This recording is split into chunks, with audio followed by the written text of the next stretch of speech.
Hello everyone, welcome to my channel. आज हम lecture number 9 start करने वाले हैं। जैसे कि बोर्ड में कुछ क्वेश्चंस दिख रहे होंगे। लेक्चर नंबर 8 में हम लोगों ने इलेक्ट्रिक फील्ड लाइंस के बारे में पढ़ा था, उनके प्रॉपर्टी के बारे में पढ़ा था।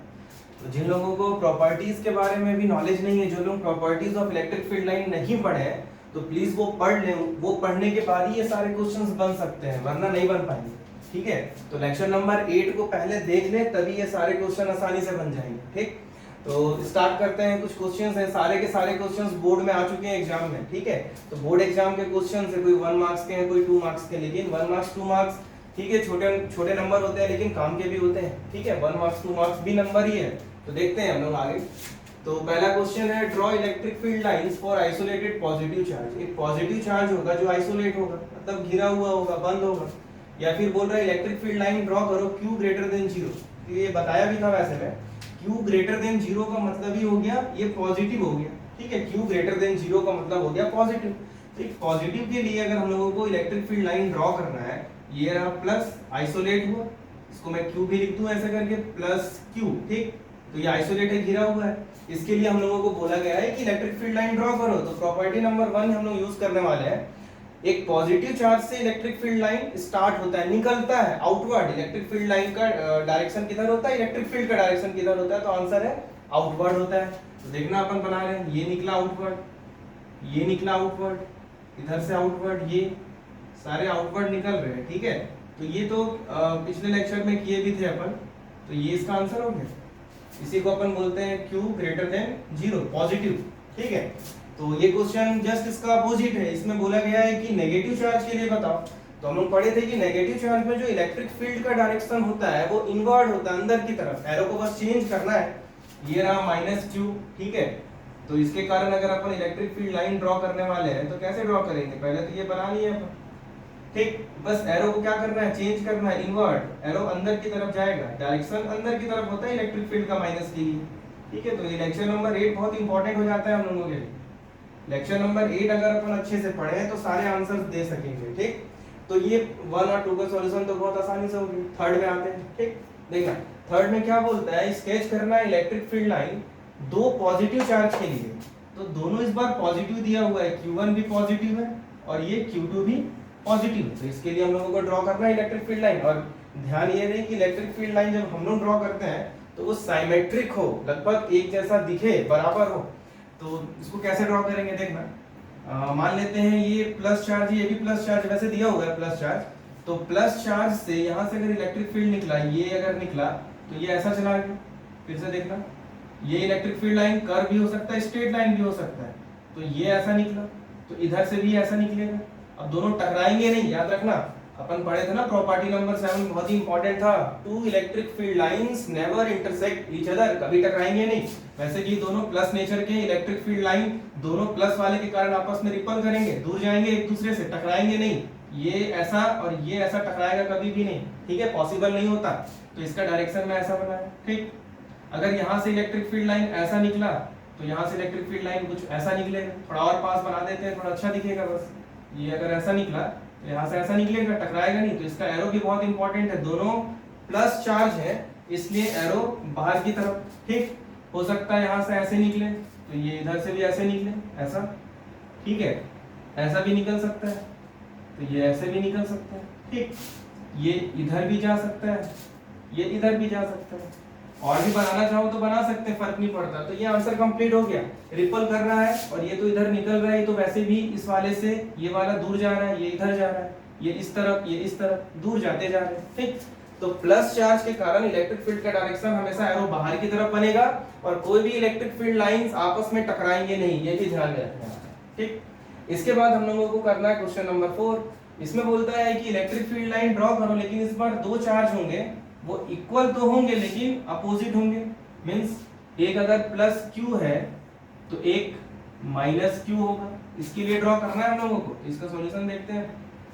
ये प्लस चार्ज है तो ये प्लस से ये गया इलेक्ट्रिक फील्ड लाइन, ऐसा हो सकता है। यहाँ से ऐसे भी निकले कर्व, ये प्लस से ऐसे भी निकले, प्लस से माइनस की तरफ जाता है। ठीक है, हो सकता है ये ऐसे भी निकल जाए, ये ऐसे करके, नीचे से भी ऐसे निकल सकता है। ठीक है, तो ये हो सकता है कि इस तरफ से ये इधर हो, ये इधर हो। अब एरो का डायरेक्शन इंपॉर्टेंट है, देखना ये माइनस था इसलिए ये वाला एरो इसके अंदर जा रहा है, ये प्लस था इसलिए निकल रहा है, तो यहाँ पर एरो कैसे बनाएंगे अंदर की तरफ, ऐसा इनवर्ट, माइनस में इनवर्ट होता है एरो।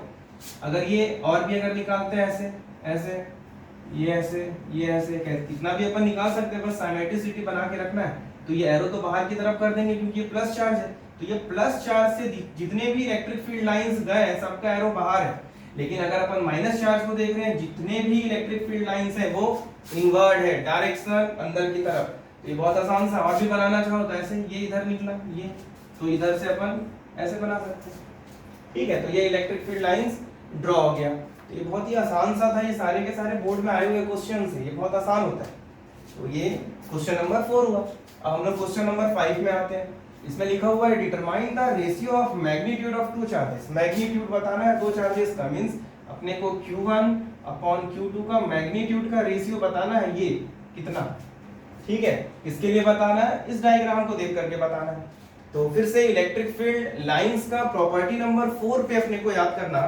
हम लोग पढ़े थे इलेक्ट्रिक फील्ड लाइंस जो होते हैं वो डायरेक्टली प्रोपोर्शनल होते हैं मैग्नीट्यूड ऑफ चार्जेस के। जितने इलेक्ट्रिक फील्ड लाइंस होंगे वो चार्ज के मैग्नीट्यूड के डायरेक्टली प्रोपोर्शनल होते हैं। बताया भी था कि अगर एक चार्ज है प्लस Q, उससे अगर दो इलेक्ट्रिक फील्ड लाइन निकले तो अगर मैं चार्ज को डबल कर दूंगा, 2Q कर दूंगा, तो इलेक्ट्रिक फील्ड लाइन भी 2 गुना बढ़ जाएगा। मतलब अगर दो इलेक्ट्रिक फील्ड लाइन पहले से निकले थे तो डबल होने पर 4 इलेक्ट्रिक फील्ड लाइन निकलेंगे।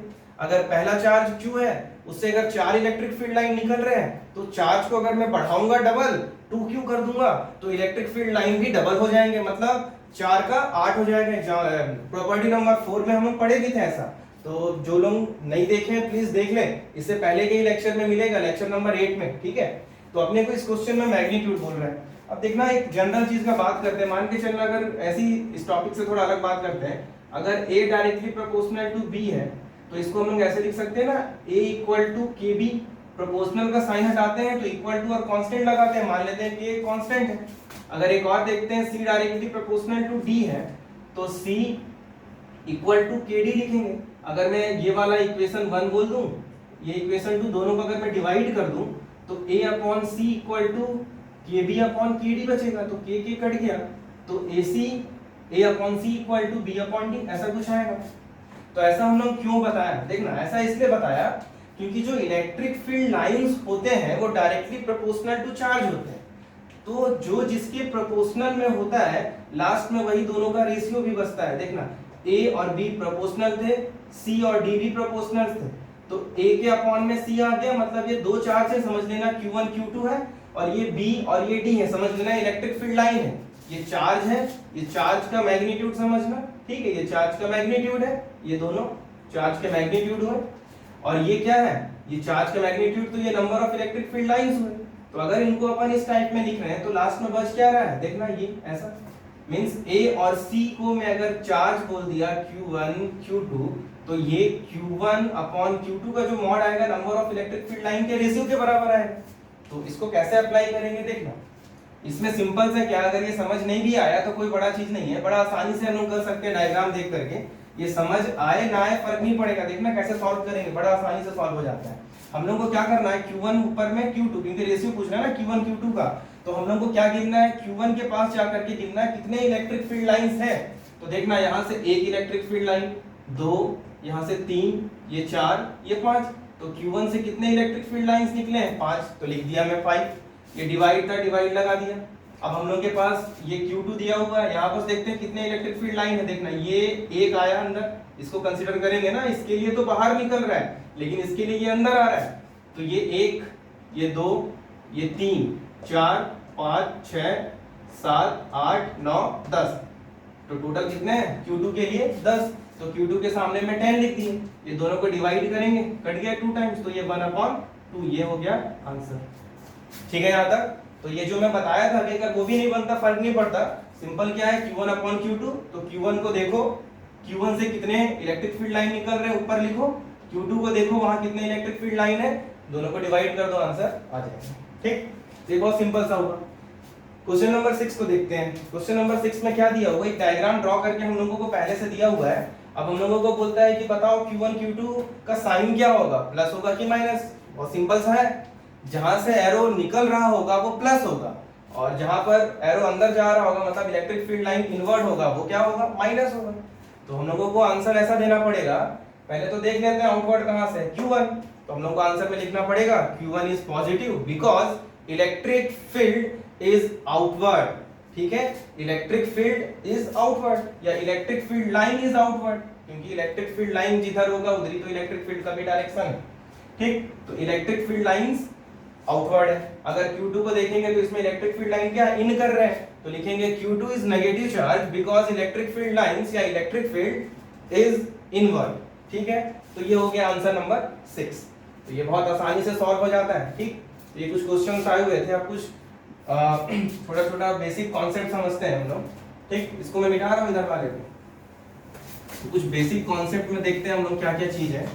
तो इसको हम लोग ऐसे टॉपिक लगा देते हैं, कुछ लिखते हैं बेसिक कॉन्सेप्ट। ठीक है, कुछ कॉन्सेप्ट वाला बात करते हैं हम लोग जो काम आएगा हम लोगों को। तो सबसे पहले हम लोग देखते हैं uniform electric field. Uniform electric field, uniform का मतलब होता है कांस्टेंट, जो चेंज नहीं होता उसको यूनिफॉर्म इलेक्ट्रिक फील्ड बोलते हैं। मींस अगर मैं डायग्राम ऐसे ड्रॉ किया, देखना ये डायग्राम, ये पैरेलल लाइन होते हैं यूनिफॉर्म इलेक्ट्रिक फील्ड। दोनों के बीच का डिस्टेंस सेम होता है। मान के चलना ये डिस्टेंस d है तो ये भी डिस्टेंस d होगा। ठीक, तो ये पैरेलल लाइन के बीच के डिस्टेंस सेम होते हैं, ये इलेक्ट्रिक फील्ड है। ठीक है, यहाँ अगर मैं इस इलेक्ट्रिक फील्ड में कोई दो पॉइंट सेलेक्ट किया, A पॉइंट और यहाँ B पॉइंट, अब मैं पूछा कि बताओ इलेक्ट्रिक फील्ड A पॉइंट का ज्यादा होगा कि B पॉइंट का, तो uniform electric field parallel line बनाते हैं। पैरेलल लाइन के बीच का जो डिस्टेंस होता है वो सेम होता है। अब हम लोगों को पूछा गया कि बताओ इलेक्ट्रिक फील्ड A पॉइंट का ज्यादा कि B पॉइंट का, तो आंसर है दोनों का इलेक्ट्रिक फील्ड लाइन दोनों का इलेक्ट्रिक फील्ड बराबर होगा, कांस्टेंट चेंज ही नहीं होगा, इसलिए तो इसको यूनिफॉर्म बोलते हैं। कांस्टेंट जितना A का उतना B का। ठीक है यहाँ तक। लेकिन अगर इसी में सेकंड देखते हैं अपन कॉन्सेप्ट नंबर 2, अगर बात करता है नॉन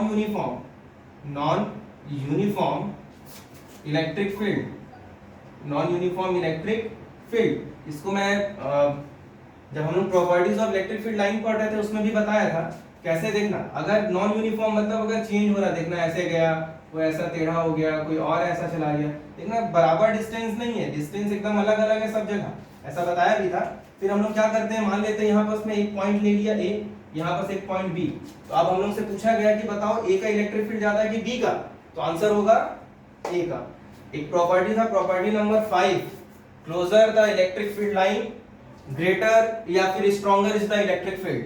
ठीक है, जितना ज्यादा पास में इलेक्ट्रिक फील्ड लाइन होगा उतना स्ट्रॉन्ग इलेक्ट्रिक फील्ड होता है। तो यहाँ पर ज्यादा पास में इलेक्ट्रिक फील्ड कहाँ है, इलेक्ट्रिक फील्ड लाइन कहाँ पर है, तो A के पास है, तो आंसर हो गया EA ग्रेटर देन EB। ठीक है यहाँ तक।